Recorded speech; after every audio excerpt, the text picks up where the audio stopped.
जय हिंद साथियों, एक बार फिर आप सभी के लिए मैं 5वीं सीरीज़ जो है मैथ्स पेडागोजी केवीएस का लेकर आया हूं और इसमें जो इम्पोर्टेंट क्वेश्चन और बचे हुए हैं 2-3 सीरीज़ में सभी समाप्त हो जाएंगे।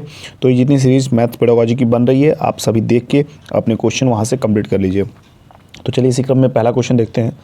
पहला क्वेश्चन है, गणित की सभी शाखाओं में प्राचीनतम कौन सी है। यानी कि बताना है कि इन जितने शाखाओं निम्न दिए हुए हैं इनमें से सबसे पुराना कौन है।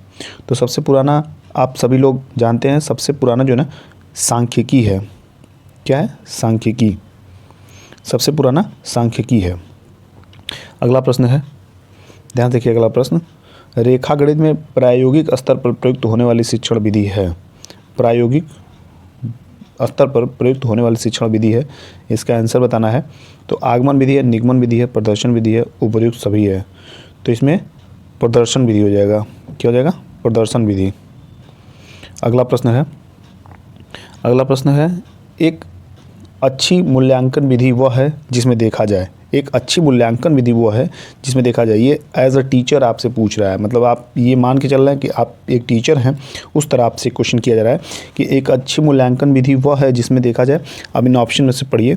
बालक के व्यवहार में परिवर्तन करने की विधि, दूसरा है शिक्षण हेतु अपनाई गई विधि, तीसरा पाठ्य वस्तु से संबंधित विधि, चौथा उपर्युक्त सभी। तो इसमें सही ऑप्शन जो हो जाएगा वो हो जाएगा बालक के व्यवहार में परिवर्तन करने की विधि। अगर ये आप कर ले रहे हैं तो ये मूल्यांकन की सबसे अच्छी विधि मानी जाएगी। इस क्रम में हम अगला प्रश्न देखते हैं। अगला प्रश्न हमारे चौथे नंबर का है, अनुप्रयोग संबंधी प्राप्य उद्देश्य की प्राप्ति होती है। क्या होती है? प्राप्य होती है जब छात्र, अब जब छात्र की बात आ रही है तो इसका आएगा जो कथन वो पढ़ा जाए, संबंधित प्रत्ययों में भिन्नता बताता है, गणितीय अवधारणा की व्याख्या कर सकता है, तीसरा समस्या हल करने की उपयुक्त विधि चुनता है, चौथा उपयुक्त सभी। तो इसमें जो हो जाएगा, इसमें जब छात्र समस्या हल करने की उपयुक्त विधि चुनता है, जब छात्र खुद जो है समस्या हल करने को उपयुक्त विधि चुनता है, उसी को अनुप्रयोग संबंधी प्राप्त उद्देश्य की प्राप्ति होती है। इस तरह चौथा प्रश्न भी हम देखें कितने अच्छे प्रश्न थे। 5वां नंबर देखते हैं। 5वां नंबर है, शिक्षण प्रक्रिया का अंतिम सोपान है। शिक्षण प्रक्रिया का अंतिम सोपान क्या है ये बताना है, मूल्यांकन, उद्देश्य, अधिगम या उपयुक्त सभी।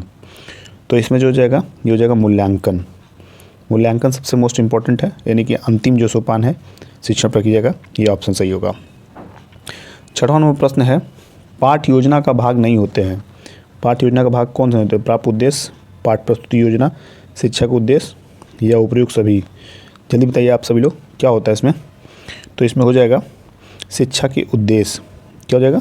शिक्षा के उद्देश्य। 7वां नंबर प्रश्न है, देखिए 7वां नंबर मैं पढ़ रहा हूँ, गणित के मानसिक सिद्धांत के जन्मदाता हैं। मानसिक सिद्धांत जो जन्मदाता हैं उन्हें प्लेटो को ही मैं जान रहा हूँ, प्लेटो, और ये प्लेटो सही भी है। आप लोग प्लेटो जो है ध्यान से देखिएगा, प्लेटो गणित के मानसिक सिद्धांत के जन्मदाता माने जाते हैं। 8वें नंबर का प्रश्न है, खोज विधि का प्रतिपादन किसने किया था? खोज विधि। अब खोज विधि आप सभी लोग जानते हैं, आप लोग आंसर करिएगा। जो लोग जानते हो आंसर करिए, जो लोग नहीं जानते हो वो भी देखें। इसका आंसर इसमें बताया जाएगा कौन सा सही है। Professor Armstrong, professor Kilpatrick, Dewey यानी कि आधा ड है, ठीक है, स्किनर। ये बताना इन चारों में से कौन सा सही है। तो इसमें सही ऑप्शन जो हो जाएगा वो प्रोफेसर आर्मस्ट्रांग हो जाएगा। क्या हो जाएगा? ए वाला ऑप्शन जो आपका सही हो जाएगा। खोज विधि का प्रतिपादन किसने किया था? तो प्रोफेसर आर्मस्ट्रांग ने।